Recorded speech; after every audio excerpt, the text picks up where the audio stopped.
My autism is not mild, it's always extra spicy. Sometimes lemon and herb.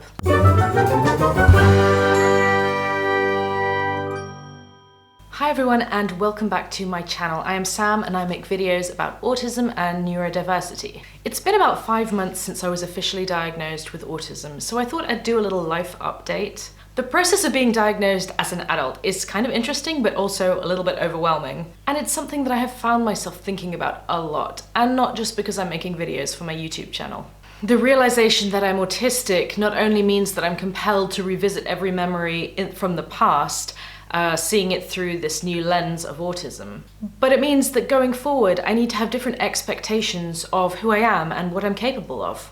And this has mostly been healthy and positive for me.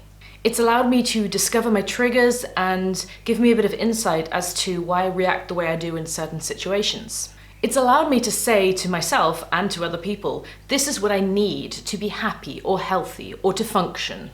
Asserting your needs is difficult for anyone, I think, but especially women, and double especially autistic women. And for autistic women who have been diagnosed later in life, we have been gaslit by society for maybe decades, with people telling us to stop being so sensitive when we physically can't. Or people telling us that our pain, whether mental or physical, can't possibly be real because they wouldn't experience it that way. When you have grown up learning to relate to people on their terms, you learn that you are wrong and they are right. And you need to push through it and get on with it and not complain, and God forbid take any time to care for yourself. Self-care is a radical act in today's world, where our value is so intrinsically linked to our career or our money-making ability. And by self-care, I don't just mean sheet masks and cocktails, although those are nice. For me, it's a process of learning to say no to people, learning what my needs actually are and where my vulnerabilities are, and sharing those things with other people, which is quite alien to me. For example, I've started telling people that I'm autistic just in casual conversation, like the way somebody might say, I'm a Libra. You know, if that actually meant anything. It is scary, and people often don't know how to react. But the way I see it, I'm telling them, I have these needs, we don't have to have a whole conversation about it right now, but be aware that I may have some needs, and they may be different from yours, or I may act in a way that's different that you might expect. But it's a tricky balancing act, especially when you're a parent and raising a child who's pulling your needs in one way. Reclaiming the time for yourself generally goes hand in hand with a certain amount of guilt, as I think it does for any parent, but perhaps just in a slightly different way. By the way, please let me know in the comments if this is something that you struggle with too, especially if you were diagnosed as an adult. The other really interesting thing that I found since being diagnosed is that people will fall over themselves to tell you how mild your autism is or how little it affects you in everyday life. And a lot of people don't realize that that's dismissive. That's not saying, oh, don't worry, you seem normal to me. That's incredibly dismissive.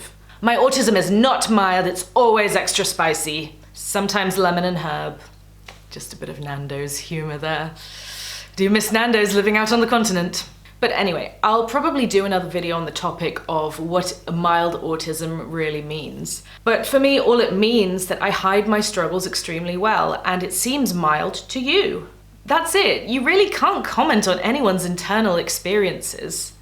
The person that I am, even on camera, is a character in some ways. This is an act that I'm putting on in order to be more visually entertaining on screen. This isn't me all the time. And people find it very hard to understand that we might have these different kinds of characters within us. But you know, whenever I'm reading accounts maybe of severely autistic people who might be non-verbal actually, some of whom have written some blogs, I find myself relating more to them than to the sort of your average neurotypical person that maybe I seem like on the outside. So take from that what you will. My husband has lived with me for coming on 10 years now, and I really don't think he would call my autism mild. But you know, he can be a bit mango and lime himself, if you know what I mean. On the whole though, things are going well for me post-diagnosis. I am getting a certain amount of support each week from an autistic organization that specializes in supporting autistic adults here in the Netherlands. Blah, blah, blah. And I'm on the waiting list for psychological support, But I just think that it's great that there is any support for autistic adults, because in a lot of places you're given your diagnosis and then it's kind of like, see ya, have fun with your life. Which I think is pretty appalling, actually. People focus so much on children in school and making sure you've got to get your education, blah, blah, blah. But then it's like, well, what are you actually doing with that education in life? Because a lack of education is not the only thing holding autistic adults back. Quite the opposite, in fact. Some of us are very overeducated. So it's just been a short video today, but if you liked it, give it a thumbs up and consider subscribing, turning on your notifications and all that. I have more videos on the topics of autism and neurodiversity here, so just click it and there's a whole playlist. See you next time.